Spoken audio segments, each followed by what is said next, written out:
Cette deuxième capsule vidéo vise à vous aider à connaître les différents compléments circonstanciels pour identifier précisément des compléments de phrase et mieux les employer. Un complément circonstanciel est très souvent introduit par une préposition ou une conjonction de subordination. Ce court texte est composé de sujets et de prédicats. Il ne comporte que des compléments essentiels. Nous allons donc l'enrichir par des compléments de phrase en faisant les rappels nécessaires sur les compléments circonstanciels. Le complément circonstanciel de temps répond à la question « quand ». Il peut désigner un moment, mais également une durée. Pour l'exemple de la phrase précédente, on pourrait mettre « depuis une heure ». Le complément circonstanciel de lieu répond à la question « où ». Je vous propose un abri de bus pour le texte.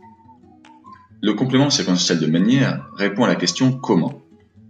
Il est souvent exprimé par les adverbes en ment ou par un gérondif, la préposition « en » suivie du participe présent du verbe. Pour le texte, on pourrait mettre « calmement ».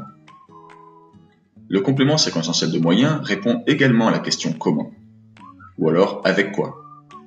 Cependant, pour le distinguer du complément circonstanciel de manière, rappelez-vous qu'il désigne l'outil, ce qui est utilisé pour faire l'action. Pour le texte, on pourrait parler du téléphone portable.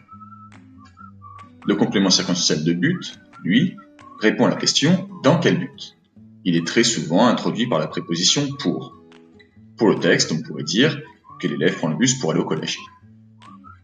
Le complément circonstanciel de cause répond à la question « pourquoi ?» Pour éviter les confusions, il faut garder à l'esprit que la cause se produit forcément avant la conséquence. Pour le texte, on pourrait dire que l'enfant est sous l'abri de bus car il pleut. Le complément circonstanciel de conséquence désigne donc les résultats de l'action. Il est souvent introduit par une conjonction de subordination comme si bien que ou de telle sorte que. On pourrait dire dans le texte que l'enfant se met à ronfler. Pour finir, le complément circonstanciel de comparaison, introduit par des mots comme ou les comparatifs plus, moins, autant que. On pourrait rapprocher l'enfant dans le texte d'un ours en hibernation. Voici donc ce que donne notre texte de départ, enrichi par les compléments de phrase. Depuis une heure, l'enfant attend son bus pour aller au collège sous un abri, puisqu'il pleut. Il patiente calmement avec son téléphone portable. Il est plus endormi qu'un ours en hibernation, si bien qu'il se met à ronfler.